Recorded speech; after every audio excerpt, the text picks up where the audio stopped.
All right, man. Let's get this plan. Talk about when you take a loss, like on Chico, he took his loss and set back. He said, but he worked his way back what? To get himself back into position. So that's how the game is actually is, the best fight for us on numbers, if you know how the number games work, is Ron Garcia. It's the Ryan Garcia. Yeah, that's the best numbers because his numbers is live, it's real. It speaks for itself. You feel what I'm saying? That fight has been trying to be made for a while and whatnot. Um, Speaking of that, Coach, let's stop right there because Ryan was at Tank's fight. That's the whole purpose. If anybody knows boxing, he's got to fight for a tournament. For a tournament, a southpaw fight that's about the same height as Tank. You know what I'm saying? Different type of dude, but he's a dangerous fight. It's a dangerous fight with less rewards, but he needed, right? He needed because of how he put himself in position of saying, "I'm gonna fight Tank. I'm gonna fight Tank." Fight could have been made. Nah, I'm gonna fight Pacquiao. Nah, I'm gonna fight Pacquiao. So he got to clean that up. You know what I'm saying? But at the end of the day, if you look at Pretty Boy, Ron, he go on commercials, his popularity is bigger. It's big. You know what I'm saying? So it only makes dollar sense for them two to actually get together. You know what I'm saying? Now, with that being said, All right, so you heard him. I think he said that's why. We didn't get to that part. I think he said that's why Ryan Garcia is fighting Javier Fortuna. Shout out to Zeb. But he said that's why he's fighting Javier Fortuna and Southpaw and getting ready to fight him. It's because we're getting ready, for Tank and Ryan Garcia. Now, just did a video with Steven Espinoza saying that fight is a little bit more. He think it's a little bit harder to make than Crawford and Spence. Obviously, he didn't elaborate, but I could tell y'all why he said that. He said that because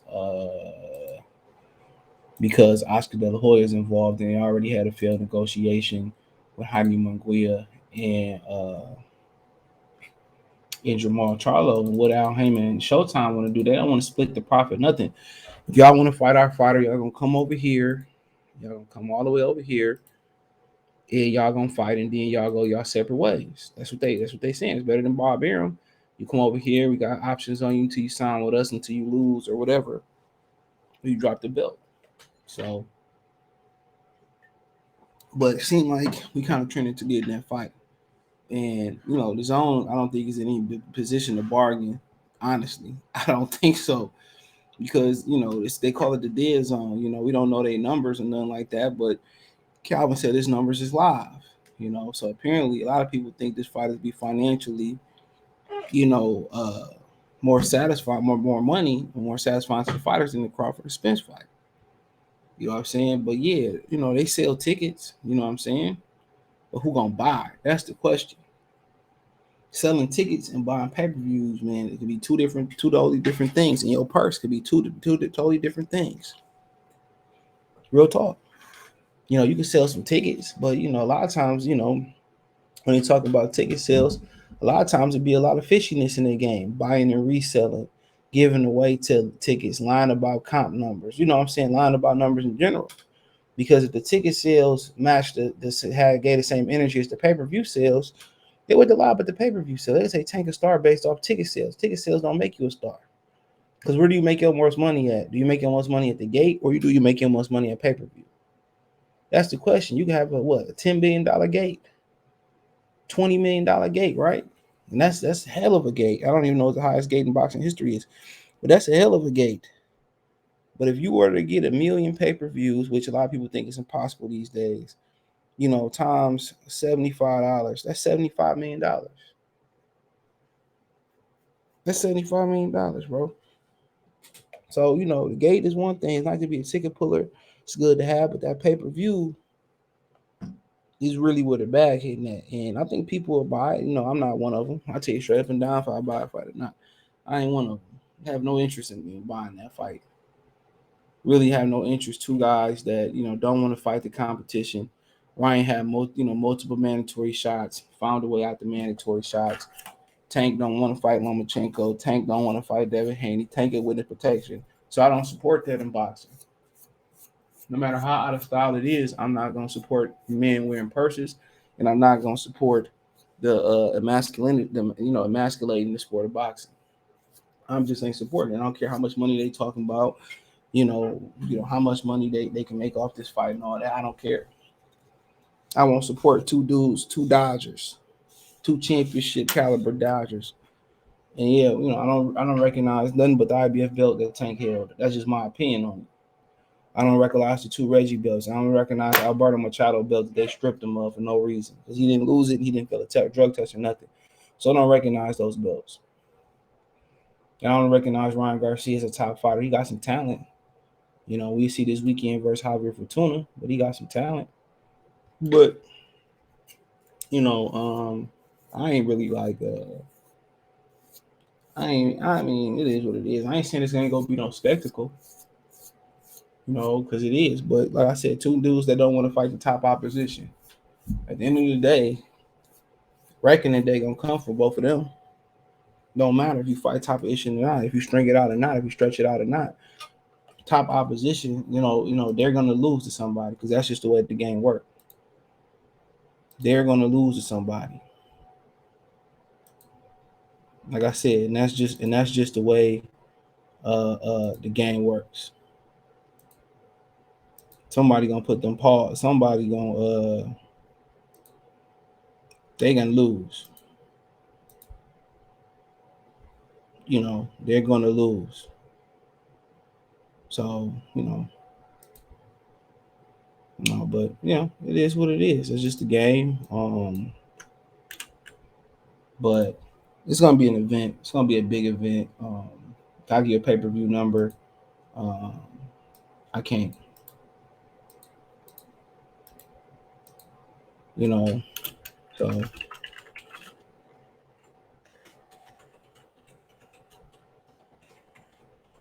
uh, so I can't really give you a number, but I won't be one of those numbers buying it. I won't be going to it either. So, uh, but yeah, it's definitely supposed to match up. Two popular fighters, and like I said, popularity don't make you a Hall of Famer. Popularity make you some dollars, but you got to step up and fight the top fighters. You can't be a true superstar in the sport without the fighting top opposition. That's just a fact. You can't be a true superstar in the sport without fighting top opposition. All the greats had to do it. You got to fight for belts. You got to fight for top. You got to fight top fighters. That's just what it is. And they trying to reinvent the wheel and trying to move Tank and Ryan, kind of like how Floyd moved his career, ducking all the black fighters and all that shit. At the end of the day, it's gonna bite them clean in their ass. Watch what I tell you. Been around this sport too long. Too long. They can tell you who's a superstar. Nigga, you ain't gotta tell me you're a superstar. I can see it. You know what I'm saying? I can see it. You can say, tell them, mention Pediful, I can smell a nigga with money. You can see it. And hopefully y'all can get a great bird's eye view of how big a coward Floyd Mayweather was in the ring. Because that's how he moving Tank. He moving Tank like he moved in the ring. A coward. Didn't want to fight black fighters. Didn't want to fight opposition. And it is what it is, man. We didn't want to see it at the time when he was running from Pacquiao and ducking and dodging. Craig and Dodo, you've been ducking and dodging me for the longest. We didn't want to see that. But that's what it is. That's what it is. They don't step up and try to fight Lomachenko when he's 60 and start losing consecutive fights and start calling out Devin and Shakur when they fight real opposition, fight each other and they become the man, and then the nigga Tank gonna be begging to beat them. That's all Shakur and Devin gotta do is fight the top fighters. Fuck Tank. Tank ain't no top fighter. Wright ain't no top fighter. Because if he was, they'd be fighting. They'd be fighting top fighters. Tell you right now, they really was like that, they'd be fighting top fighters. They not top fighters. Trying to tell y'all, they not top fighters. And all Devin and Shakur's dudes got to write the shit. Floyd, was complaining about how they never people give him an opportunity, they try to freeze him out. And that'd be killing me. These niggas be complaining these dudes be complaining about how niggas didn't get them opportunity, this, that, and the third, but then they turn around and do the same shit to somebody else. Crazy. They turn around and do the same stuff to somebody else. So, I mean, this is gonna be a huge event. You know, Ryan is fighting for Tuna Southpaw. Calvin said, and that's to prepare him for Gervonta Davis. So at some point, I don't know, man, if you're gonna get Tank and Ryan in December and Spencer and Crawford in November, or if you get either one. Um, if you get either one, I'm not sure. I'm not sure. Um, so I mean, we just gonna have to wait and see. Um, yeah, we just gonna have to wait and see. But apparently, Ryan Garcia is gearing up to fight Tank. That's probably why Issa Cruz took a soft touch. Issa Cruz is probably gonna turn around. If I was a bet man, Issa Cruz probably gonna turn around and probably fight Tank after he beat Ryan Garcia in a rematch. Then after that, Tank probably gonna fight Rolly, and if the fight with Ryan is kind of close or Ryan wants some more, they're gonna do a Ryan Garcia rematch. So, all right, man. Like I said before, I ain't supporting no tomfoolery in boxing. I'm sorry, man. I'm over it. Um, you know, sound like a grumpy old boxing man, but you know what? It is what it is. At some point, if you keep trending the direction it is, man, I'm just gonna start talking about hip hop. I'm kind of leaning towards deleting all my boxing videos, which that's gonna be type of tough. But at some point, I did archive them into a boxing playlist. So, but at some point, man, if you keep trending towards this and we ain't getting no big fights, I'm not gonna keep wasting my time talking about this bullshit and these fucking fun boy fights like Ryan Tank and Ryan Garcia. So it is what it is. Thumbs up the video, share the video, subscribe to the channel. That subscribe button is the bell icon button. Hit all notifications, increase your chance to get notifications. We go live, we drop video. Financially want to, support the channel. Cash App, $ CJ Good 313, Venmo CJ Good 313, PayPal link description. Hit the link tree. Find me on Twitter, Facebook, Instagram. Twitter, Instagram, Twitch, Spotify, Anchor, Amazon Music, Google Podcasts, a lot more. Cash App, Venmo, PayPal, and two. Link tree is the first in the description. Let me know in the comment section. Peace.